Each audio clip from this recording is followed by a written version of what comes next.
Good morning, Professor Spooner. How are you today? Good morning, Frank. I'm fine, thanks, and I hope you are too. Thank you. It's an interesting time of the year. All routines are changing because of what's happening in the coming week of Thanksgiving and the beginning of the holiday season. Right. I have been thinking about the continual increase, or what could be understood as the continual increase in violent crime. And I remember when I was growing up towards the end of the first half of the last century, there was no crime. And I was in England then. And when I came over here in the late 60s, crime was beginning to increase. And I thought, well, this is America rather than England. But then the same thing started happening in England and the whole of Europe. Mm-hmm. And it's been getting worse ever since. And terrorism, of course, actually began with the Irish problem in England before we got to know it in what we call domestic terrorism and international terrorism in other parts of the world. And then more recently than that, we've had to work out how to deal with or what to think about mass shootings. Right. And there was a very interesting article, which I hope I can find again because I couldn't find it just now, in one of the magazines I read or try to keep up with regularly, and I'm not sure whether it was the New Yorker or something else, recently about the motivation of young people who get hold of a gun or of some sort of firearm and walk into a place where there's a lot of people and shoot as many as possible, knowing that they're going to get shot themselves. The interpretation there was that they, in fact, they think the easiest way to make a name for themselves is infamy. Correct. I think so. Yes, I've seen articles similar to that. Which is why should infamy be the basis of such a motivation now, rather than at other times in history? Or maybe it was at other times in history, but not in such a way that we remember it, I don't think.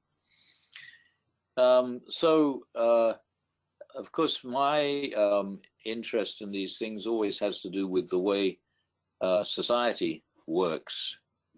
I'm a social anthropologist, not always somewhat out of tune with what in this country is called cultural anthropology. Mm-hmm. Because I don't think you can understand anything cultural unless you understand what brings together and keeps together the people who are interacting with each other, because culture is in fact how they work out in their regular interaction what they're going to expect from each other and what's correct behavior and what isn't.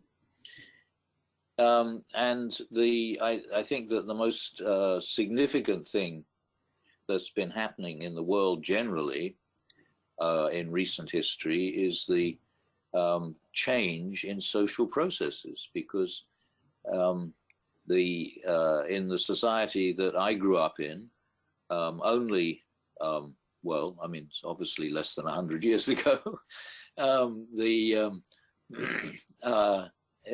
interacted with others in relatively small groups. Everybody knew everybody else, and you behaved correctly. You knew what the right way to behave was, and if you didn't behave correctly, and some people didn't, they made a name for themselves as being odd. Mm-hmm.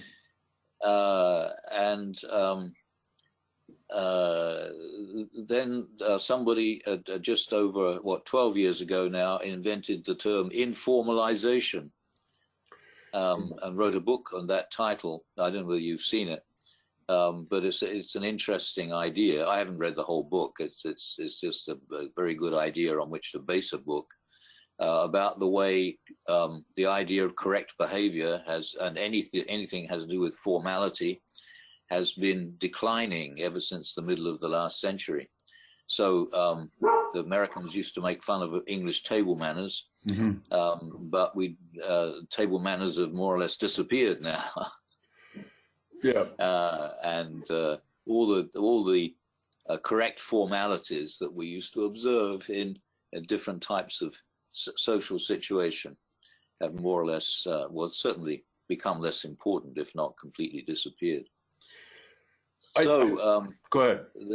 I think and of course psychiatrists have become one of the best paid professions because of the number of people that just in the last century, the number of people who have social problems, and instead of going to social scientists, they go to psychiatrists who they think can solve their mental problems. Even though I don't think psychiatrists have any idea how to solve social problems. But the question is, as society continues to get larger in terms of numbers of people and more complex in terms of the numbers of different types of people interacting with each other for different purposes with different objectives, is crime going to get worse? Or are we going to somehow get used to a new situation? We're told, for example, that, the demographers tell us that by the end of this century, we will have reached a population growth plateau. And even though the global population has grown from 2 billion in 1930 to almost 8 billion today, which is an enormous growth in less than a century, we're now nearly 8 billion. And by the end of the century, we will have reached 10, possibly 11 billion, but it will then cease to grow. Mm-hmm. I don't think anybody really understands why. And of course, we're interested in the fact that some countries are just not growing at all. In fact, we have declining populations at the moment. Not only Japan, where they think that the Japanese may actually cease to exist in a couple of 100 years' time because they're not having children anymore. But even in parts of Europe, like parts of Italy and Germany. Can we get back to the mass violence, those incidents? Yeah.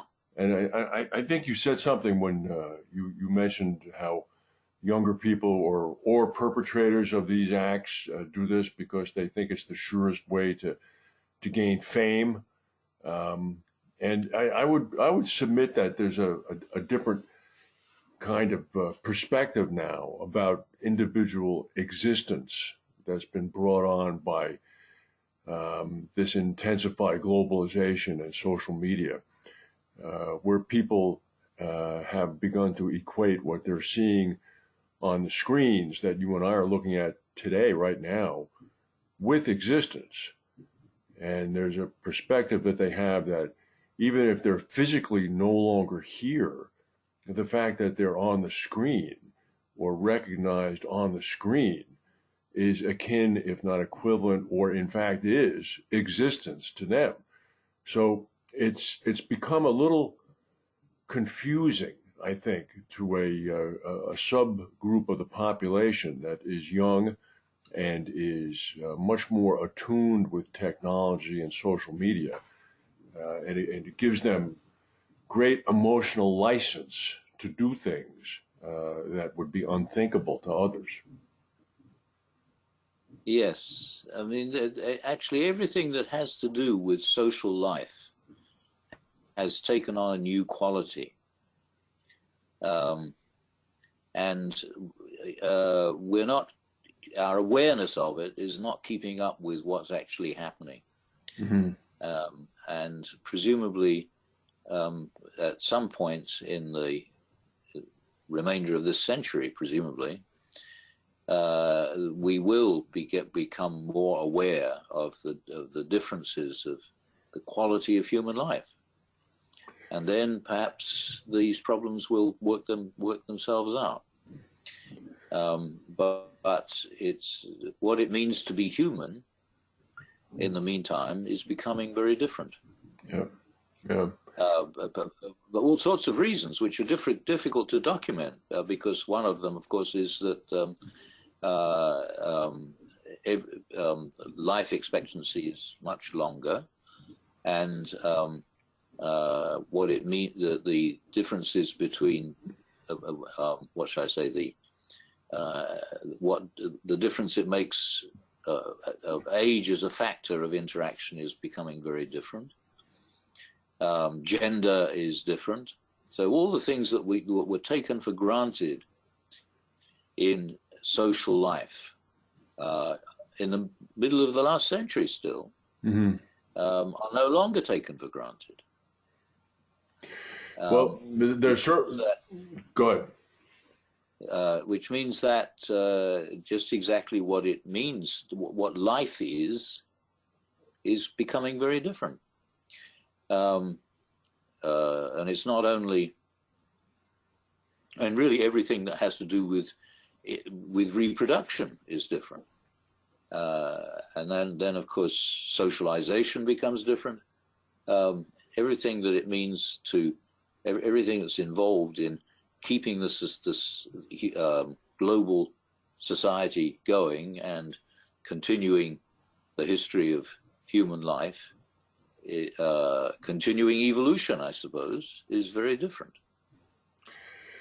Well, different is one thing. I mean, and different is normal as people replace their previous generations. It's can be expected that they're going to have differences, and that's all well and good. But I guess what my concern is that when part of the differences seem to contribute to a different perspective on life itself, which allows people then the ability to commit mass atrocities in terms of crimes or and also suicide, which is at an epidemic rate these days. It's very disturbing. So it's really and of course everything has always been changing, but the rate of change was so much slower than it has come to be today. Mm-hmm. Mm-hmm. So I don't know whether we're ending on a note of optimism or not, but I don't think this is a note of optimism, although you are the eternal optimist. So if there's a way to construct an optimistic ending out of this, you'll do it. So I'm all ears. Well, I think that we'll gradually become aware of the rate of change, and the problem at the moment is mainly in our lack of awareness of it. So there's the note of optimism. I can take that one. All right. Well, we'll end for now, and I guess the next time I'll see you will be after Thanksgiving. And I wish you and your family a happy Thanksgiving, Brian. Yes. And we'll talk then. Thank you. Goodbye. Spooner, how are you today? Good morning, Frank. I'm fine, thanks, and I hope you are too. Thank you. This morning, I think you know that some time ago now, in an introductory essay to a volume on globalization, I wrote that globalization was on the cards from the start, because I thought that the fact that population growth had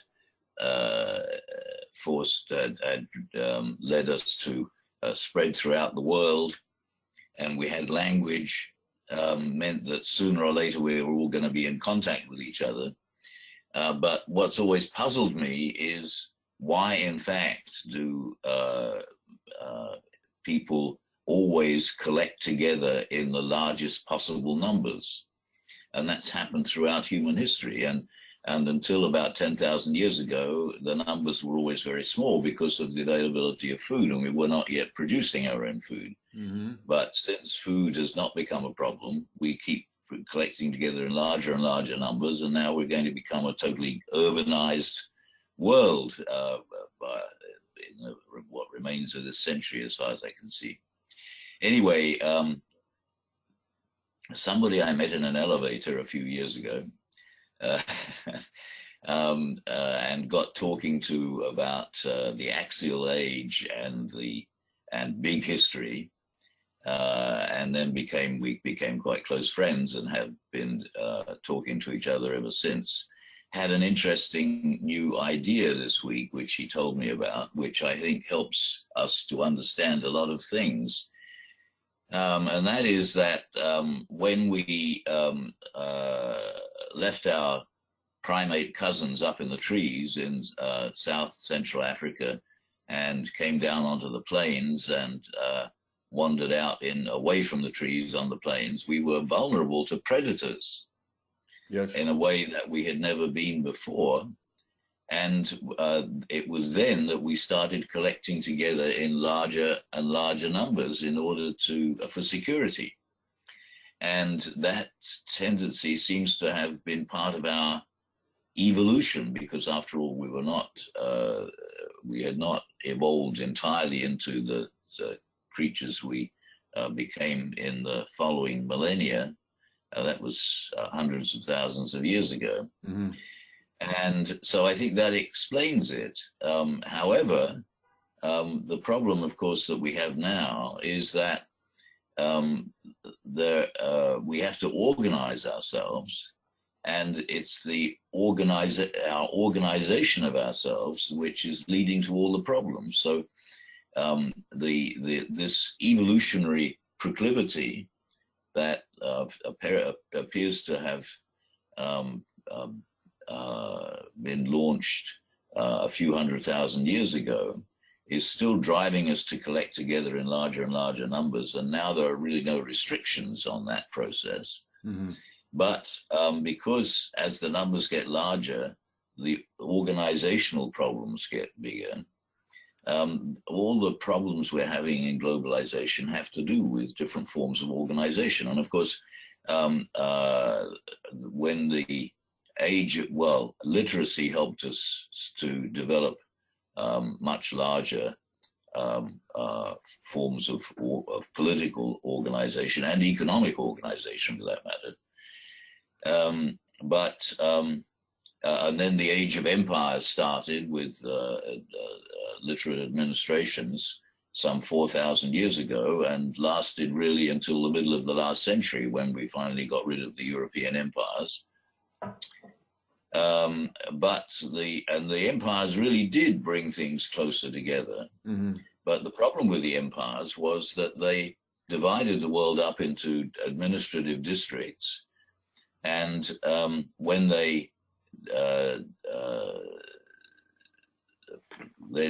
disintegrated and ceased to be empires in the middle of the last century, or in the first since 1900, their administrative districts became what we have come to call nation states, because of the problems of the relation of the interrelation of spiritual and political authority, mm-hmm. which we've solved in some ways for some periods, as with the Pope and the archbishops and so on in the Catholic Church, but not on a permanent basis, as we can see with the Reformation 500 years ago. Anyway, so now we have this problem of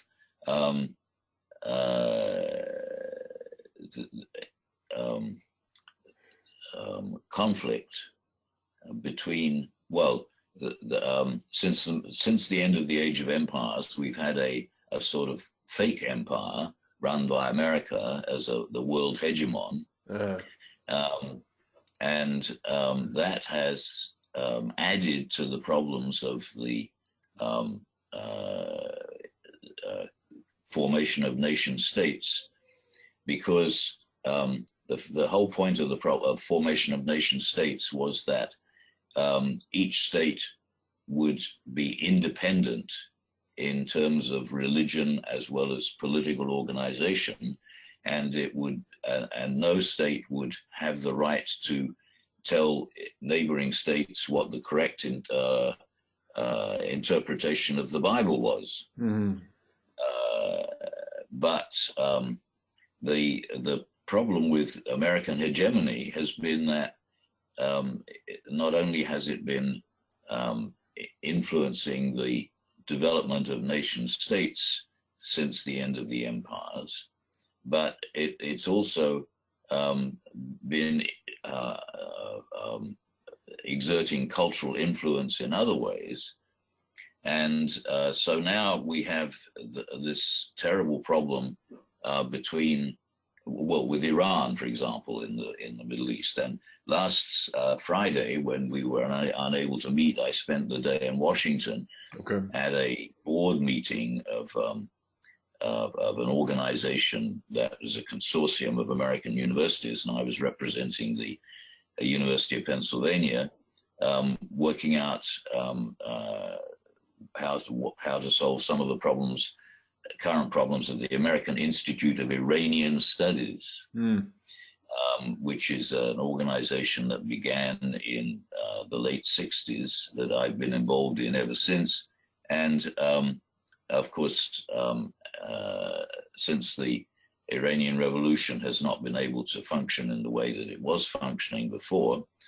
And this has meant that whereas we had a way of training Iranists, people specializing in Iranian studies, which is quite a well-developed historical field of academic study.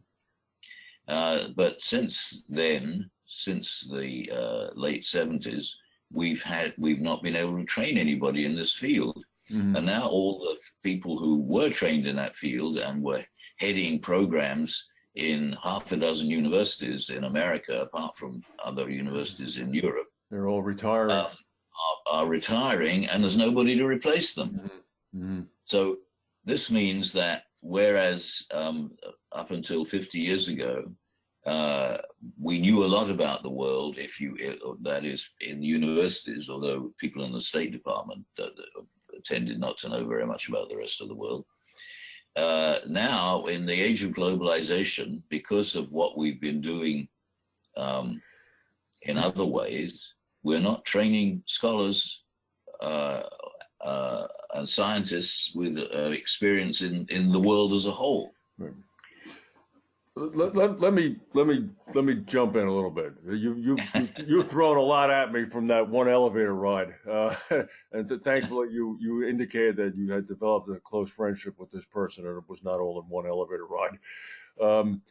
I fully understand the fact that Neanderthals who descended from the trees and were able to make it out to the plains, especially those who could hold their young under one arm to get out to the watering hole, and thus were forced to stand up straighter because they were carrying their young, and then do that and get back into the safety of the woods, and then come back the next day with another mother with another young child, and then groups of them eventually, in order to just protect themselves in the event of predators, so more would be able to return to the safety of the trees. And going on to where we are today, I mean, this is a blink of an eye in history, right? This is what, 30 or 40 or 50,000 years or so.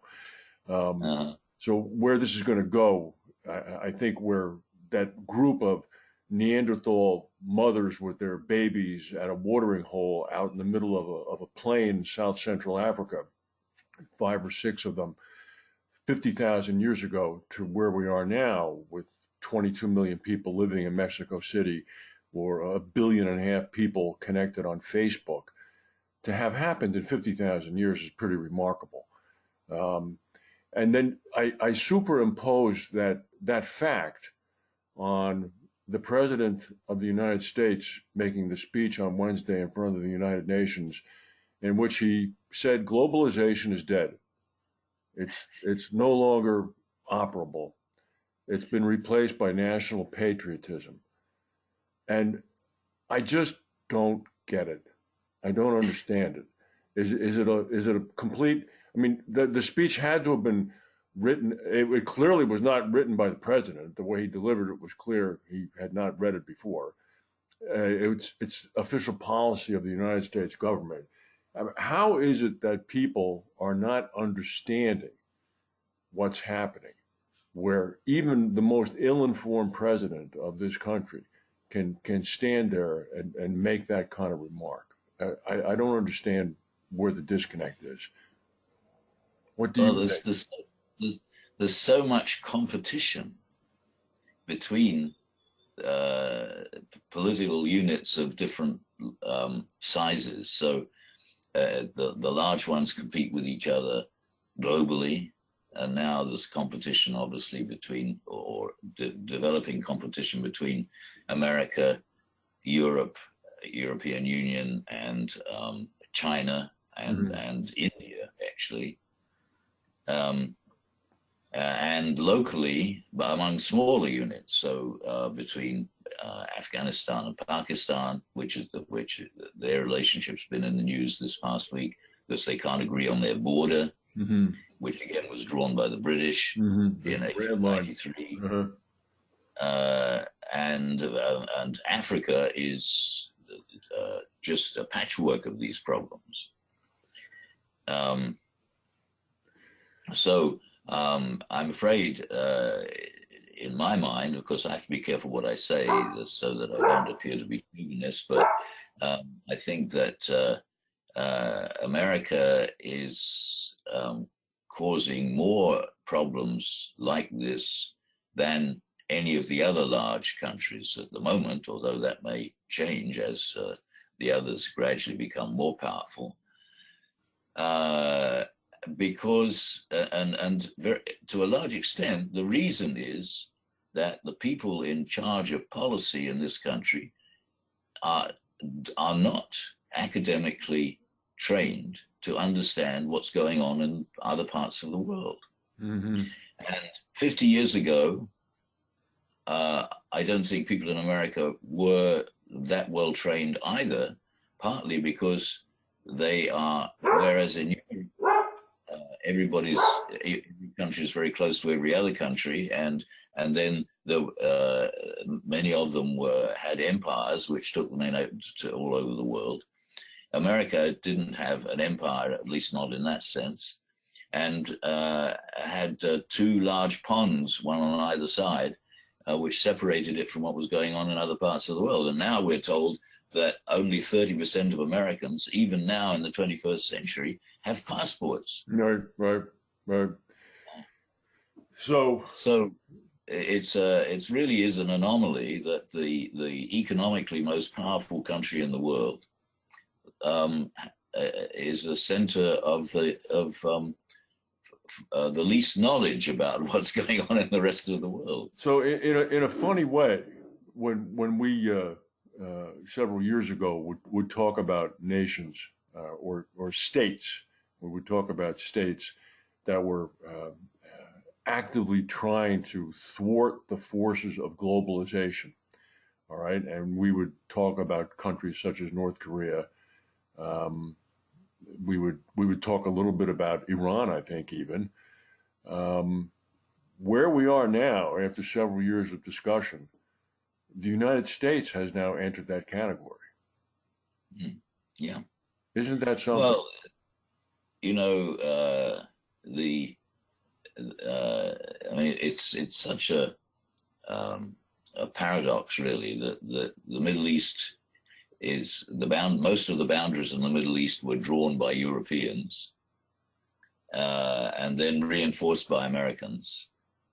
And American policy since the middle of the last century has been not to export democracy, but to reinforce political stability as Americans understood it, which was not democracy, because democracy was unpredictable, partly because it wanted to nationalize local oil companies,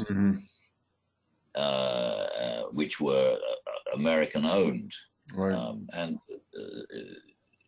Britain had something to do with this as well. I'm not Anglo-American oil. Yeah. Well, very interesting. So what do you think when you get back to your view of the progressive nature of globalization, going back to that blink of an eye to our cousins or descendants or ancestors, I should say, coming out of the trees into the plains. Where are we going here?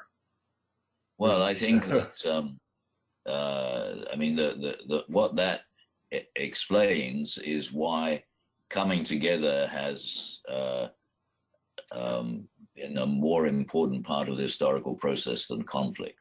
Mm-hmm. And now